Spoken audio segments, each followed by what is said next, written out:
প্রিয় দর্শক, আসসালামু আলাইকুম। আশা করি আপনারা সবাই অনেক বেশি ভালো আছেন।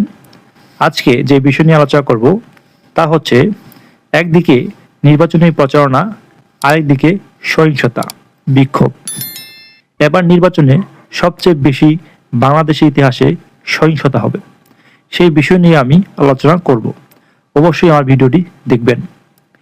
আপনারা জানেন বাংলাদেশের ইতিহাসে কয়েকটি সময় অর্থাৎ আওয়ামী লীগে 2014 সালে এবং বেশি একটি সংঘর্ষ হয়েছিল যারা নির্বাচন করেছিল তাদের মধ্যে।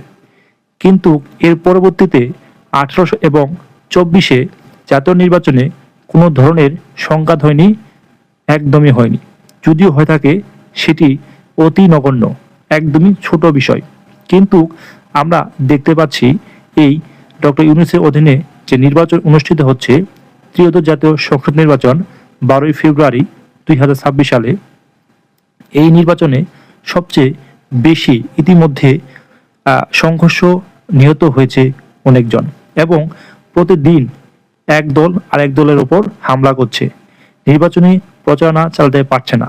সেটি কিন্তু আমরা প্রতিদিন একের পর এক নিউজ ফিডে দেখতে পাচ্ছি। সেটি কখনোই কোনো ভালো কোনো ইঙ্গিত দিচ্ছে না নির্বাচনের জন্য। আপনারা জানেন ইতিমধ্যে বাংলাদেশের ইতিহাসে যে সংঘর্ষ হয়েছে সেটি এই 26 সালেই সর্বোচ্চ হয়েছে বলে আমি দেখছি।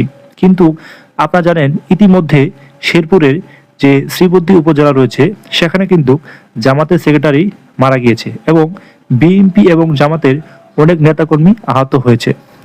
সেটি তো একজন মারা গেছে, কিন্তু আপনারা জানেন এর মধ্যেই ঢাকা শহরে 31শে জানুয়ারি এবং বিশাল বড় একটি সমাবেশ ডাক দিয়েছে জামাত ইসলাম। এবং আজকে যে 29শে জানুয়ারি, এই দিনে কিন্তু ঢাকা শহরের জামাত সহ বিএনপি এবং এনসিপির বড় বড় বিক্ষোভ হয়েছে একে অন্য দলের বিরুদ্ধে।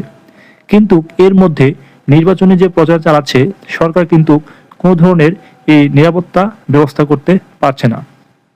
এর মধ্যে যা দলীয় যে প্রার্থী রয়েছেন তারা নিজেদের জীবন নিয়ে শঙ্কিত এবং সাধারণ মানুষ ভোট কেন্দ্রে যাবে কিনা সেটি নিয়েও শঙ্কিত। ভোট কেন্দ্রের পরিবেশ কেমন হবে তা নিয়ে অনেকেই মনে দ্বিধাদ্বন্দ্ব তৈরি হয়েছে। ভোট কেন্দ্রের পরিবেশ সুষ্ঠু থাকবে কিনা, নিরাপত্তা ব্যবস্থা ভালো থাকবে কিনা সেটি নিয়ে মানুষের মনে, জনমনে বিভিন্ন ধরনের প্রশ্ন তৈরি হচ্ছে। কিন্তু বাস্তবতা হচ্ছে বাংলাদেশের ইতিহাসে এই প্রথমবার নির্বাচনে অনেক দল একটি প্রচার চালানোর সুযোগ পেয়েছে, কিন্তু সেই সুযোগের অপব্যবহার করা হচ্ছে এবং এক দল অন্য দলের উপরে হামলা চালাচ্ছে। শুধু তাই নয়, মহিলা যে প্রার্থী রয়েছে, মহিলা যে যারা প্রচার চালায় তাদের উপরে হামলা করা হচ্ছে প্রতিনিয়ত। এটি কিন্তু আপনারা অবশ্যই দেখতে পাচ্ছেন। বাংলাদেশের ইতিহাসে এইবার হয়তো সম্ভবত সবচেয়ে বেশি সহিংসতার মধ্য দিয়ে নির্বাচন অনুষ্ঠিত হবে। এই দায়ভার কিন্তু ডক্টর ইউনূসকে নিতে হবে।